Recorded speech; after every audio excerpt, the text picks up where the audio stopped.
اعوذ باللہ من الشیطان الرجیم بسم اللہ الرحمن الرحیم عزیز طلباء و طالبات السلام علیکم ورحمۃ اللہ وبرکاتہ۔ میں پیر حفیظ اللہ مدرس گورنمنٹ ہائی اسکول جگر پورہ آپ سے مخاطب ہوں۔ 7ویں جماعت کے بچوں کے لیے درس پیش ہے۔ پیارے بچوں، آج ہم اردو میں نیا درس پڑھنے جا رہے ہیں۔ درس کا موضوع ہے بھلے اور برے کی پہچان۔ پیارے بچوں، میں آج کے درس کی بلند خوانی کروں گا، آپ غور سے سنیے اور ایک ایک لفظ کو اپنے دماغ میں بٹھائیے، اور پھر اسی طرح سے جیسے میں ان الفاظ کو پڑھتا ہوں آپ ان کو ایسے ہی بیت میں دہرائیے۔ تو شروع کرتے ہیں۔ بھلے اور برے کی پہچان۔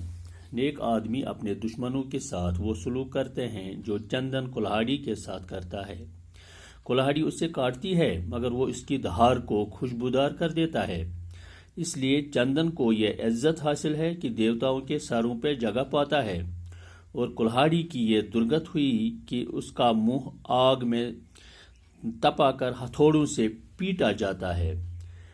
بھلے آدمی سادہ مزاج رکھتے ہیں اور جو کچھ خدا نے دیا ہے اس پر راضی رہتے ہیں، دنیا کی خواہشوں سے آزاد ہوتے ہیں، ہر حال میں خوش رہتے ہیں اور فیاضی کے لیے مشہور ہوتے ہیں، سب کے ساتھ محبت اور شفقت سے پیش آتے ہیں، کسی سے دشمنی نہیں رکھتے، حرص اور لالچ کی ان کو ہوا نہیں لگتی، بغض اور حسد کا ان پر سایہ نہیں پڑتا، وہ غریبوں پر مہربانی کرتے ہیں، اپنی تعظیم کی پرواہ نہیں کرتے مگر اوروں کی تعظیم کرتے ہیں، کسی سے ایسی بات نہیں کہتے جو اس کو بری معلوم ہو، وہ اپنے قول کے سچے ہوتے ہیں، ان کو خدا پرستی اور انسان کے ساتھ بھلائی کرنے کی لو لگی ہوتی ہے، بلا شبہ ایسے ہی آدمی کو خدا رسیدہ کہنا چاہیے۔ تو پیارے بچوں، میں نے بلند خوانی کی۔ اب اس جو سبق آج ہم نے پڑھا اس میں کچھ آپ کے لیے کچھ نئے الفاظ آئے ہیں۔ لفظ ہے بھلا۔ بھلا کے معنی ہے اچھا، صحیح، اچھا طریقہ۔ سلوک کے معنی ہے طریقہ، وتیرہ۔ اس طرح سے لفظ ہے چندن۔ چندن ایک خوشبودار درخت کا نام ہے، جب اس پر کلہاڑی چلائی جاتی ہے تو اس کی خوشبو آس پاس پھیلتی ہے۔ درگت یہ محاورہ ہے، درگت بنانا۔ درگت بنانا کے معنی ہے خراب کر دینا، بے حال بنا دینا، سمیٹنا۔ اس طرح سے لفظ ہے فیاضی۔ فیاضی ہو گیا سخی، فیاض، خوش، دولت مند۔ شفقت کے معنی ہے رحم، مہربانی۔ اس طرح سے لفظ ہے تعظیم۔ تعظیم کے معنی ہے عزت کرنا۔ اسی طرح سے لفظ ہے بلا شبہ۔ بلا شبہ کے معنی ہے بے شک۔ اس طرح سے لفظ ہے خدا پرست۔ خدا پرست ہو گیا حق پرست، خدا شناس، متقی، پرہیزگار۔ تو بچوں، یہ آج کے اس سبق کے کچھ نئے الفاظ جو آپ کے لیے ہیں۔ تو اب ہم یہ درس سیکھنے کی کوشش کر رہے ہیں۔ بھلے اور برے کی پہچان۔ ضد الفاظ میں آپ کو کبھی آتا ہے لفظ بھلا، تو بھلے کی ضد ہے برا۔ بھلے، برے، بھلا، برا۔ بھلا سوچنا، اچھا سوچنا، برا سوچنا، خراب سوچنا۔ نیک آدمی جو ہوتا ہے وہ ہمیشہ دشمنوں کے ساتھ بھی نیک سلوک کرتا ہے، اور اس کی فکر یہ ہوتی ہے کہ جو اس کے دشمن ہیں وہ کسی نہ کسی طرح صحیح دائرے میں آئے اور دشمنی ترک کرے۔ تو جس طرح سے چندن جو ہے، چندن ایک درخت ہے، ایک میٹھا درخت ہے، ایک خوشبودار درخت ہے۔ جب لکڑہارا اس پر کلہاڑی چلاتا ہے تو لکڑہارے کا دماغ یہ سوچتا ہے، لکڑہارا اس لیے اس پر کلہاڑی چلاتا ہے کہ وہ اس کو کاٹنا چاہتا ہے، لیکن چندن کی خصلت کیا ہے؟ چندن جو ہے یہ ایسا خوشبودار درخت ہے کہ یہ کلہاڑی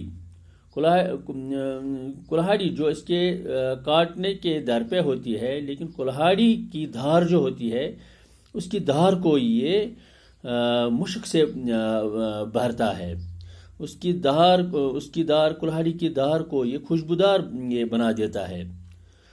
تو اس لیے یہ ایک یوں کہیں گے کہ اگر اس کو مارا جاتا ہے، کاٹا جاتا ہے، لیکن بدلے میں صلہ کیا ملتا ہے؟ اس سے بدلے میں یہ ایک خوشبو حاصل ہوتی ہے کلہاڑی کو بھی۔ غرض یہ ہے کہ کلہاڑی اس کو کاٹ دیتی ہے۔ یہی خصلت جو چندن میں جو خصلت پائی جاتی ہے، یہی ایک نیک آدمی کی خصلت بھی ہوتی ہے۔ فارسی میں ایک قول ہے، صحبت صالح چرا صالح کنند، صحبت طالح چرا طالح کنند۔ اگر آپ نیک صحبت میں رہو گے تو نیک ہی بن جاؤ گے، اگر آپ بری صحبت میں رہو گے تو برے ہی بن جاؤ گے۔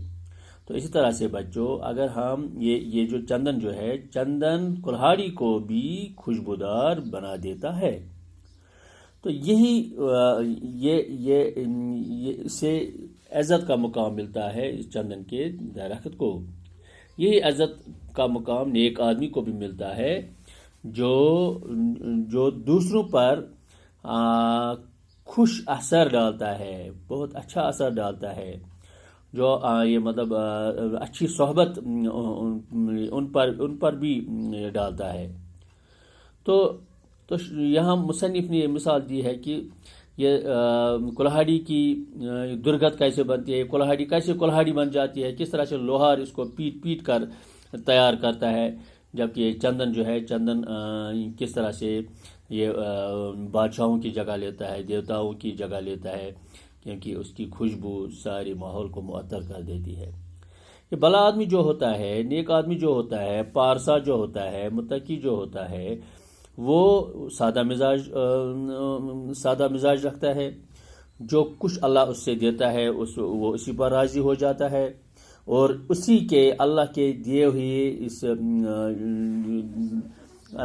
دی ہوئی برکت سے وہ فیض پاتا ہے، اور اس سے لوگوں کے راستے میں خرچ کر دیتا ہے۔ اس کے ہاں شفقت پائی جاتی ہے، وہ محبت کا پتلا ہوتا ہے، وہ دشمنوں وہ اپنوں کو ہی نہیں بلکہ دشمنوں کو بھی کھاتا پلاتا ہے، ان کے ساتھ مطلب وہ حرص اور لالچ وہ دور بھاگتا ہے، اگرچہ اس کے دشمنوں میں حرص اور لالچ ہوتی ہے، لیکن یہ نیک آدمی، پارسا آدمی ہمیشہ بدلے میں ان کے ساتھ محبت اور شفقت سے پیش آتا ہے۔ تو حسد جو ہے، حسد انسان کے عمل کو اس طرح سے جلا دیتی ہے جس طرح سے آگ لکڑی کو جلا دیتی ہے۔ تو پارسا لوگ جو ہوتے ہیں، نیک لوگ جو ہوتے ہیں، وہ اپنے دلوں میں، اپنے دماغ میں حسد کو جگہ نہیں دیتے ہیں۔ وہ غریبوں پر مہربانی کرتے ہیں، غریبوں کی امداد کرتے ہیں، غریبوں کی مدد کرتے ہیں، ان کی عزت کرتے ہیں۔ وہ ایسی کسی بات سے پیچھے نہیں ہٹتے ہیں، یعنی کہ وہ ہمیشہ یہ چاہتے ہیں کہ کسی طرح سے غریبوں، ناداروں، مفلسوں کی مدد ہو جائے۔ تو وہ اپنی بات کے سچے ہوتے ہیں۔ کون؟ نیک اور پارسا لوگ سچے ہوتے ہیں، کبھی برائی کو اپنے دل میں جگہ نہیں دیتے ہیں، نہ برا سوچتے ہیں۔ وہ خدا پرست ہوتے ہیں، یعنی خدا پر ان کو باضابطہ ایمان ہوتا ہے، وہ حق پرست ہوتے ہیں، متقی ہوتے ہیں، پرہیزگار ہوتے ہیں۔ وہ دوسروں کو فیض پہنچانا، دوسروں کی مدد کرنا اپنی عبادت سمجھتے ہیں، اور یہ سمجھتے ہیں کہ اسی میں خیر و برکت ہے۔ وہ خیر کی کاموں کو لاؤ لگاتے ہیں، ان کو گلے لگاتے ہیں۔ اسی طرح بلا شبہ وہ ایسے ہوتے ہیں جو خدا کو جو راست باز اور خدا ترس لوگ ہوتے ہیں۔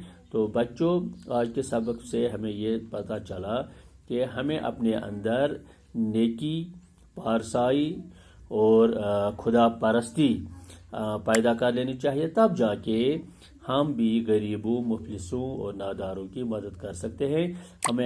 ہمارے اندر یہ نیکی اور شفقت کا جذبہ پیدا ہونا چاہیے، تب جا کے ہم کسی کی مدد کر سکتے ہیں۔